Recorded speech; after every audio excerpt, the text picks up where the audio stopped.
Hey there everyone, it's Brandon Burns, your Head of Community at Runway. I'm back on the couch with serial entrepreneur and all-round great person, Jemima Kingston. How are you? Good, thanks. Good to have you on the couch. Thank you. Now, your business is Kingston Jewellery, and I'm excited to learn more about this, and so is our audience. And you're also coming up as a special guest speaker at our Clever and Creative Masterclass. Yes. So that's exciting too, because we're going to be talking to the crowd about social media and building a brand, something I'm sure you're no doubt really familiar with your business. And I've come to learn off camera that you've actually run several businesses in the past. Yes. So I think what's going to be really cool for our audience is to learn from your experience having different businesses, but things that you've maybe learnt along the way and improved on that have led to you being able to be better in your new business. So I've said a lot there, but maybe where we can start is Kingston Jewellery. Where and when did this start, and what's the growth been like in the time that it's been around? So I started it was probably really like 10 years ago.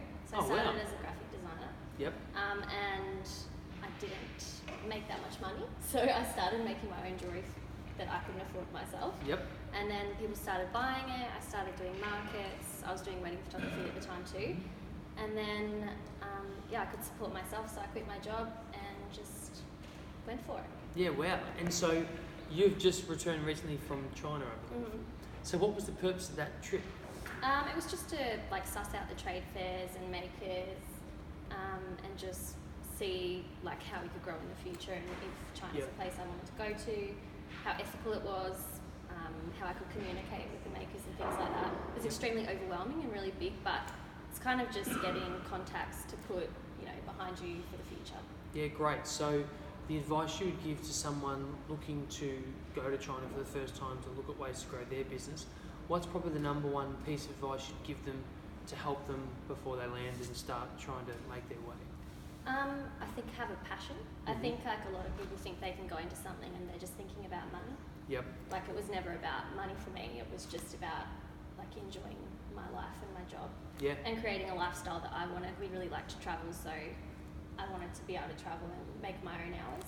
Yep. I work a lot more hours. I can actually make time to travel and do things that I love now as well. Have coffee with my mates. Yeah, no, excellent.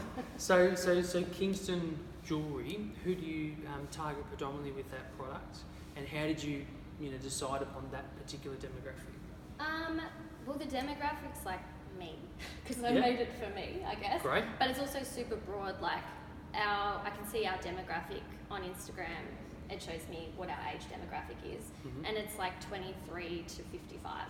Wow. So it's extremely broad. It's all about colour. Everyone loves colour. Yep. I think earrings too, which is what we make predominantly. Yeah. You can wear something super boring and shove them on and you feel special. Yeah. It's not for any size. You can be any size. You can, be anything, and you can put some earrings on and feel special. Gotcha. I love that. So you mentioned you've got a background in graphic design and illustrating, did you say?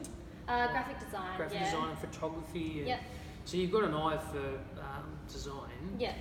How did you go about building the brand, Kingston Jewellery, and what are some key things that you'd recommend to someone starting out and thinking, how do I create a brand that's going to be memorable and make an impact? What are some key things you can do to ensure you get that process right at the beginning? Because it's so crucial, it's going to be what people see first. Yeah, I think have something different. Okay. Have something you love and that you're passionate about. These things, they sound really simple, but they're really important. Yep. So you did a lot of competitor research to see what you didn't want to be like from a branding perspective? Yeah, I didn't want to be mass produced. Yep. I just wanted to feel special, it to feel special and everything to feel individual. I wanted my customer to feel like they were wearing a piece of art. So I don't know. No, that's great. It almost sounds like, yes, you looked to what was in the market already, but you also looked to yourself and you said, well, what do I want my brand to be? And it sounds very much like it's an extension of you. It's a representation of you. Yeah. And it sounds like your clients can feel that passion. Yeah. I still do try to make styles to suit a specific customer. It's obviously not all for me. There are things that are going to sell. At the end of the day, I still do need to make money. So Correct. a lot of the time I'll make things, I still like them, but they are, you know, targeting a certain customer. That I try to do everything in a different colour because everyone likes different colours. Yep. All different shapes and sizes of earrings too. Some people like really big earrings, some people like really little earrings. There's kind of like your studs, so you can just, it's your first pair if you're a bit scared. Yep. Yeah, true. So you mentioned making money from it, and that's obviously why we're all in business. Yeah. What are some things that you've done on social media or that you know work as a go-to strategy for generating some sales and sort of manipulating that? Like what's really worked for you on social media as an exercise or maybe a platform or a way of advertising that you know now is starting to lead to sales? I think like number one, great photography. I'm really lucky that I'm a photographer. Yeah. But If someone wasn't, what would you I recommend? think it's just really important to have great photographs of your product, whatever you're selling or doing. And I think it needs to grab the consumer. Like at the end of the day, Instagram's so fast. Like everything's so fast these days. People just scroll through really quickly. You've got to really grab them with a product image. Yeah. I think that's super important. Do you do any form of paid advertising on social media, or is it all organic? Initially, it was all organic, and it's still mainly organic. But I try to change what I'm doing constantly. Everything's always feeling different and new. If it doesn't feel fresh, it feels stale, people move on. So, and I feel stale. So I want to always be doing different things and being excited by my business as well. And so do you sell on a website, or do you sell directly from social media or another platform? How does the transaction take place for the consumer? So initially, like way back when I was on Etsy, and I was like, Etsy's a giant platform filled with like hundreds of thousands of people, so it's really hard to stand out in the crowd. But it was quite a long time ago, and I was lucky to make connections with like people from Etsy as well, that had found me, so that really grew our brand. They would collaborate with me, we did things with the design files, so that was really important. We also... So Etsy's a good place to start? Yeah, definitely. Look, I haven't been on Etsy for a few years.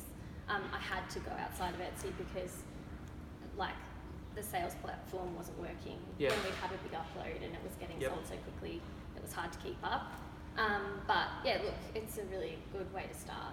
Shopify's epic. You can make your own website. It's pretty easy. So that's where you are now. That's where we are now. And it's very good, yeah. Yeah, like I like that I can track all my sales, what sold first. I can tell. I can literally look on a map while it's selling, and I can see where everyone is in the world, who's buying, how quickly they're buying. Wow. I can see what customers are buying when they're buying. Like it's amazing. Love it. Yeah. Well, Jemima Kingston, we could talk forever, but if you want to hear more, because that's a great snippet to your story, come along to Clever and Creative. We'll put a link to the tickets in the comments. But I mean, that's amazing. You're going to learn so much, and Q&A will be part of the session. So come along and ask Jemima anything you want. I mean, there's so much you've done already with your business, and I'm sure there's things you've done not so well and things you've done really well, and you'd be more than happy to share them. And definitely. Yeah. There's a lot of mistakes in business, but you learn. Yeah. It's very up and down, but it's worth it at the end of the day. Great. Yeah. All right. Well, thank you for coming on the couch. Can't wait to see you at our Clever and Creative session, and it's going to be great. Awesome. Thank you. you. Tat.